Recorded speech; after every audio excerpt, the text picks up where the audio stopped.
Olá, prosseguindo com o estudo do Livro dos Espíritos de Allan Kardec, estamos estudando a terceira parte deste livro, As Leis Morais. Atualmente estamos estudando o capítulo 10 dessa terceira parte, Lei de Liberdade, com o tema Fatalidade. Nós iniciamos o estudo deste tema no vídeo anterior. Neste vídeo vamos examinar duas perguntas feitas por Allan Kardec aos espíritos e uma subpergunta. Questão 853. Algumas pessoas só escapam de um perigo mortal para cair em outro. Parece que não podiam escapar da morte. Não há nisso fatalidade? Resposta: fatal, no verdadeiro sentido da palavra, só o instante da morte o é. Vou repetir. Fatal, no verdadeiro sentido da palavra, só o instante da morte o é. Chegado esse momento, de uma forma ou doutra, a ele não podeis furtar-vos. Observa que fala do instante da morte. Não é o caso de ter uma data específica, vamos comentar depois. Aí, Allan Kardec formula uma questão adicional sobre esse tema, sobre esta pergunta.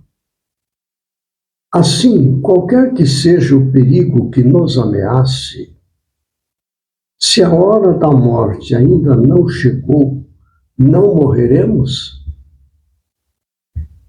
Olha que pergunta, hein? Assim, qualquer que seja o perigo que nos ameace, se a hora da morte ainda não chegou, não morreremos? Resposta: não. Não perecerás, e tem disso milhares de exemplos. Quando, porém, soe a hora da tua partida, nada poderá impedir que partas. Vou repetir. Quando, porém, soe a hora da tua partida, nada poderá impedir que partas. Deus sabe de antemão de que gênero de morte, de que gênero será a morte do homem, e muitas vezes seu espírito também o sabe, por lhe ter sido isso revelado, quando escolheu tal ou qual existência. Esta é uma questão muito interessante. Eu vou ler novamente, porque esse é do máximo interesse de todos nós. Se a hora da morte ainda não chegou, não morreremos? Resposta: não. Não perecerás, e tem disso milhares de exemplos. Quando, porém, soe a hora da tua partida, nada poderá impedir que partas. Deus sabe de antemão de que gênero será a morte do homem, e muitas vezes seu espírito também o sabe, por lhe ter sido isso revelado, quando escolheu tal ou qual existência. Veja que curioso. Há uma programação para a encarnação e programa-se juntamente com nossos mentores espirituais, nossos orientadores e tutores, etc., uma programação que venha ao encontro de nossas necessidades de aprendizagem. Aprendizagem aqui no caso moral. enfrentar tais dificuldades, sofrer as consequências disso, daquilo, seja por compromissos construídos em vidas anteriores, ou seja, como prova mesmo, não como expiação, como prova, onde nós enfrentaremos tal situação para que a gente possa vencer aquilo ali e nos fortalecer espiritualmente. Então, é uma programação. Muito bem. Questão 854. Do fato de ser infalível a hora da morte, poder-se-á deduzir que sejam inúteis as precauções que tomemos para evitá-la? Aí a pessoa pode perguntar, mas se eu só vou morrer mesmo quando chegar a hora, então eu não vou me preocupar com nada, vou saltar de paraquedas, vou saltar do monte, vou fazer isso, vou fazer aquilo, correndo riscos imensos, com total irresponsabilidade. Não é bem assim. Olha a resposta. Vou repetir a pergunta. Do fato de ser infalível a hora da morte, poder-se-á deduzir que sejam inúteis as precauções que tomemos para evitá-la? Não, visto que as precauções que tomais vos são sugeridas como o fito de evitardes a morte, que vos ameaça. São um dos meios empregados para que ela não se dê. São um dos meios empregados para que ela, a morte, não se dê. Parece um contrassenso aqui, mas não é.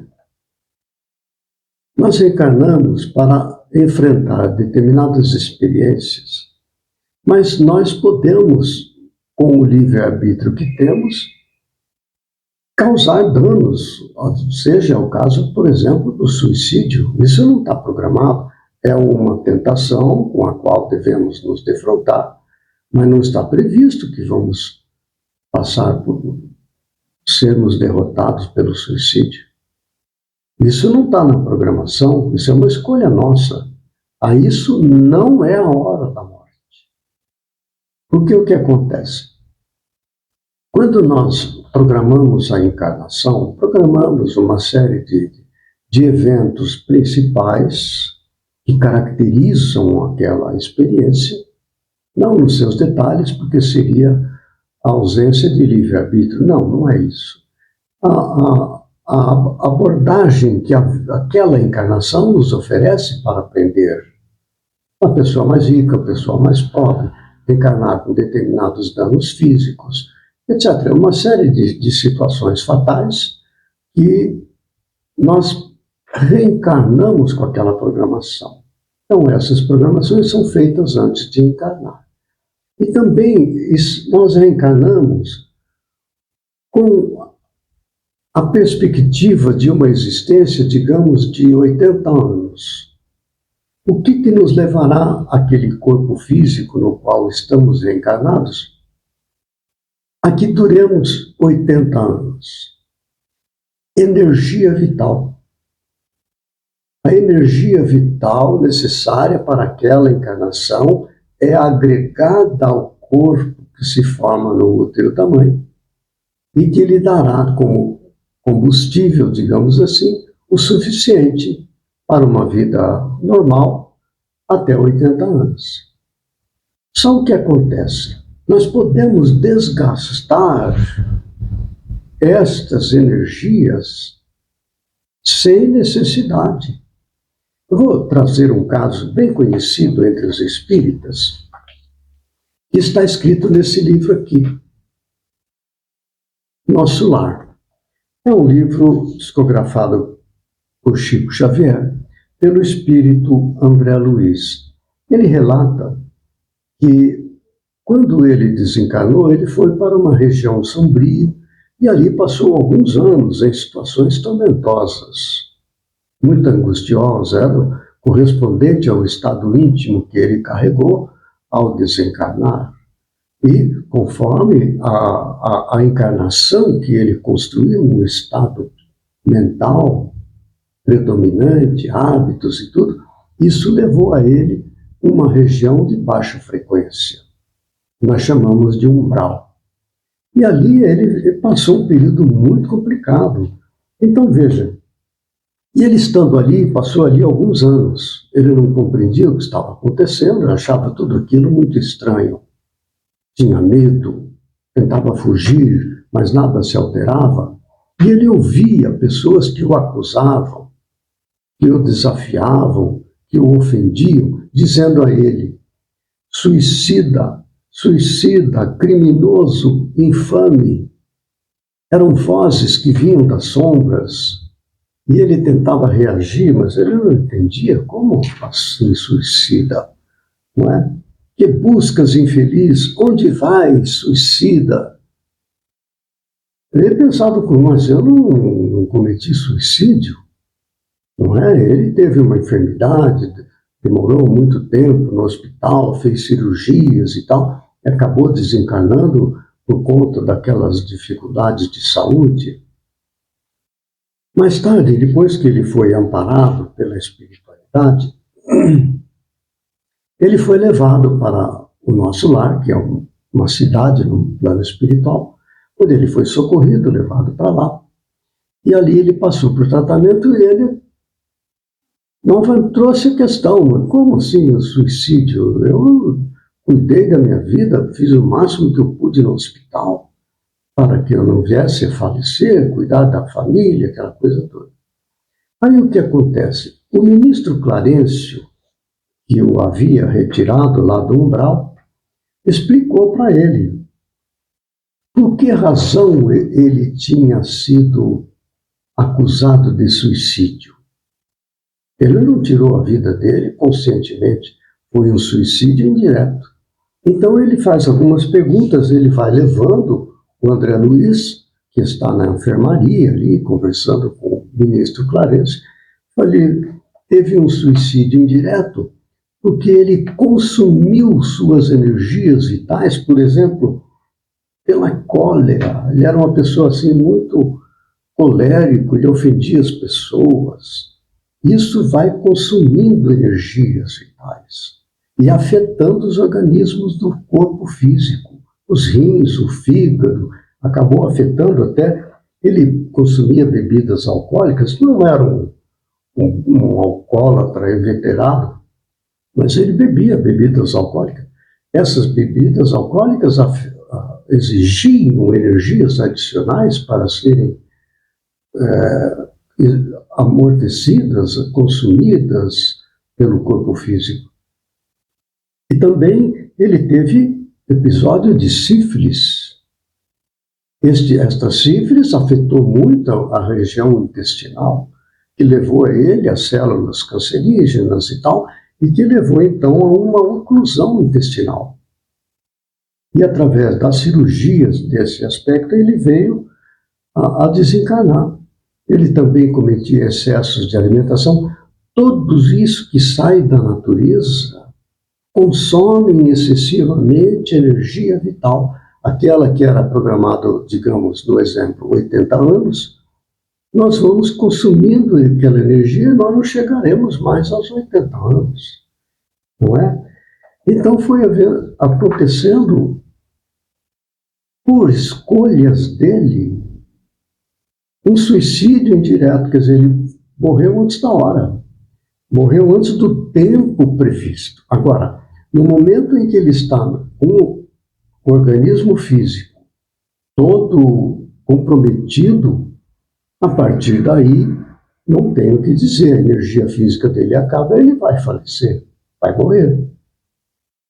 Então, essa ideia de que você nasceu com um plano para 80 anos, você vai ter 80 anos. Se tiver uma vida regrada, um temperamento íntimo, sereno e calmo, vivendo uma vida tranquila, cumprindo os seus deveres, esses estados íntimos que, quando desequilibrado, ou seja, pelo medo, pela tristeza excessiva ou pelos excessos de toda a natureza, vão consumindo energias vitais e que vai antecipando a hora da morte prevista.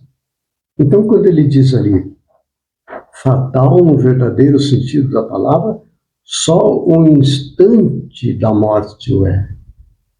Na medida em que nós consumimos excessivamente a energia vital, nós vamos antecipando o instante da morte. Essa ideia é muito importante. Eu recomendo a leitura do livro Nosso Lar, no capítulo 2 especificamente, quando ele está ali no umbral, no capítulo 4, quando essa questão é explicada para ele, para que a gente veja a importância da vida aqui como encarnados.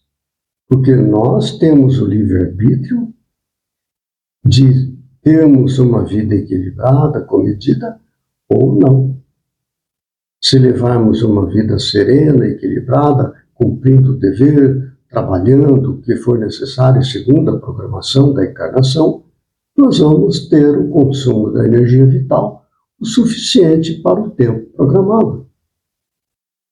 Mas desde que a energia vital chegue ao seu final, este instante é fatal.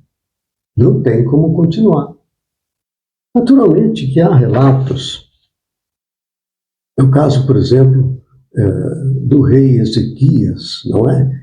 Que foi ali, né, em Israel, ele era rei do Reino do Sul, ali no reino de Judá, e ele era um homem cumpridor do dever.